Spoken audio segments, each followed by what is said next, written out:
Frères et sœurs, en ce jour du Vendredi Saint, nous commémorons la passion et la mort de Jésus. C'est un jour qui invite au silence afin de mieux peser le poids du sacrifice de Jésus sur la croix pour notre salut.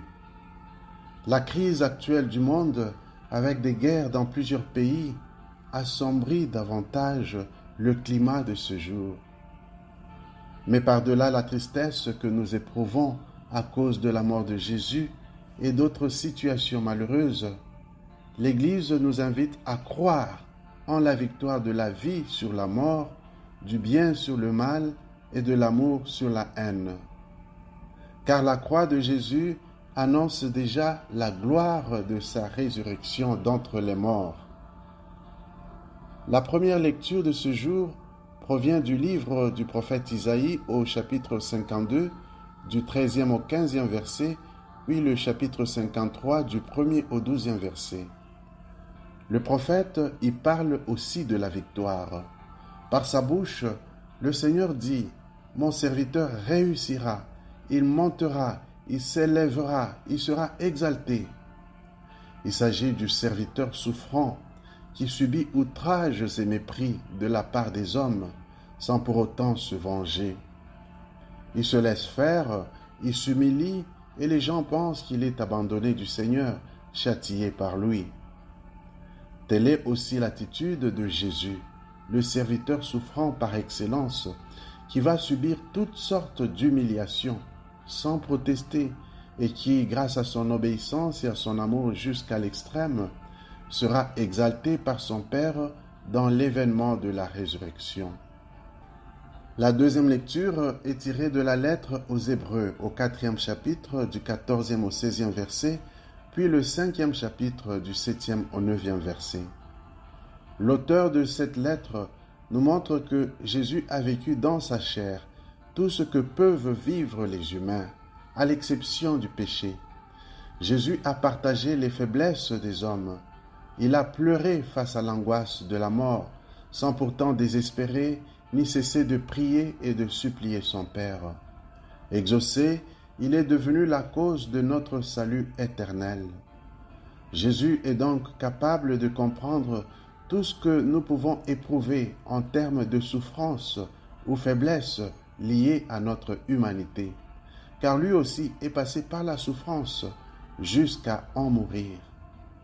Aujourd'hui encore, il est avec tous ceux qui souffrent de différents maux.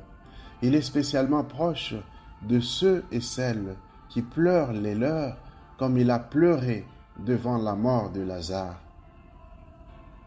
Pour l'Évangile, il nous est proposé, comme chaque année, la lecture intégrale de la Passion selon Saint Jean au chapitre 18 et 19. L'auteur du 4e Évangile veut montrer que Jésus n'est pas en train de subir la Passion, mais qu'il en est plutôt le maître. En effet, Jésus n'a pas été arrêté comme un malfaiteur qui cherche à s'échapper, mais il s'est lui-même livré, selon ses propres paroles, « Ma vie, nul ne la prend, mais c'est moi qui la donne. » Jean chapitre 10, verset 18. Jésus n'est pas jugé, mais c'est lui qui juge et pose des questions. Il interroge les Juifs, le grand prêtre, Pilate et aussi le soldat qui l'a frappé. Jésus le juge, pousse ses interlocuteurs à rentrer en eux-mêmes pour se confronter à la vérité. C'est ainsi qu'il nous interroge aussi aujourd'hui sur la justice et la vérité. Pilate est particulièrement ridiculisé par l'assurance de Jésus. Il est pris dans le piège de sa fausseté et de ses mensonges. C'est un mauvais juge qui se réfugie dans le va-et-vient entre la foule et Jésus. Alors qu'il est convaincu de l'innocence de Jésus, il finit par le livrer pour qu'il soit crucifié. Pilate a peur des Juifs et de César, car il ne veut pas perdre son poste et son pouvoir. Mais en même temps, sans peut-être le savoir, c'est lui qui intronise Jésus et le déclare roi. Comme pour officialiser la chose, il inscrit sur l'écriteau en 3 langues différentes que Jésus de Nazareth est le roi des Juifs. Oui, la royauté de Jésus doit être proclamée dans toutes les langues. Parmi les témoins de la Passion, l'évangéliste note la présence de Marie et il précise plus d'une fois qu'elle est la mère de Jésus. Elle est silencieuse devant tout ce qui se passe. C'est avec beaucoup de foi qu'elle endure ces événements et les garde dans son cœur selon ses habitudes. Voir Luc chapitre 2 verset 19. Avant de mourir, Jésus la confie aux disciples bien-aimés et ce dernier est aussi confié à Marie. Le disciple bien-aimé nous représente tous, car c'est par amour pour nous que Jésus est mort. Jésus nous confie sa mère en nous recommandant à elle comme quelqu'un qui laisse un testament. Au bas de la croix, Marie devient mère une seconde fois et nous enfante tous dans la figure du disciple bien-aimé, par-delà les douleurs de la passion de son Fils.